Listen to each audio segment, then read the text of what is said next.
म यो भिडियोमा चाहिँ विशेष गरी तपाईँहरूलाई चाहिँ आइएल्सको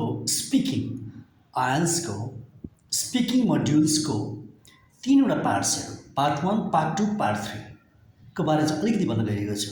आइएल्सको स्पिकिङमा तीनवटा पार्ट हुन्छ। Usually IELTS speaking last for 11 to 14 minutes, लगभग 11 देखि 14 मिनट हुन्छ र तीनवटा पार्टहरू हुन्छ। The first one is called introduction and interview.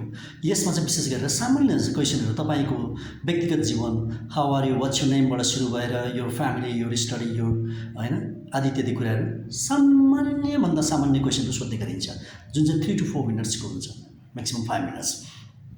यसमा चाहिँ तपाईँलाई चाहिँ स्टार्ट गर्न होइन वार्मअप गर्ने खालको क्वेसन हुन्छ। तपाईँको इङ्ग्लिस स्पिकिङ कुन लेभलको छ भन्ने कुरा चाहिँ यसबाट चेक हुन्छ। तपाईँको सेन्टेन्स स्ट्रक्चर, ग्रामर, भोक्याब्स, तपाईँको इङ्ग्लिस कुन लेभलको छ भन्ने कुरा यसले विशेष गरी चेक गर्छ है। र दोस्रोमा गएर चाहिँ वान वे लङ रन, यसलाई चाहिँ हामी क्यू कार्ड अथवा टपिक कार्ड पनि भन्छौँ, जसमा तपाईँले एउटा A4 साइजको हाफ पेपरमा चाहिँ एउटा टपिक कार्ड हुन्छ, लाइक एसी टपिक जस्तो।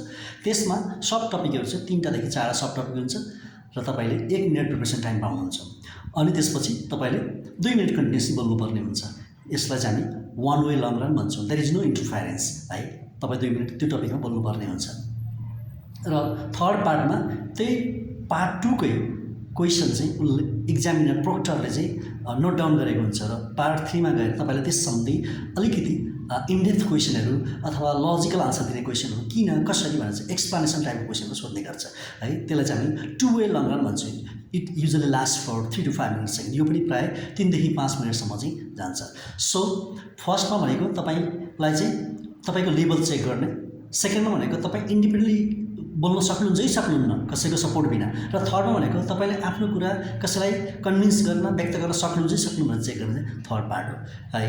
So your confidence, your natural way of speaking, it matters much.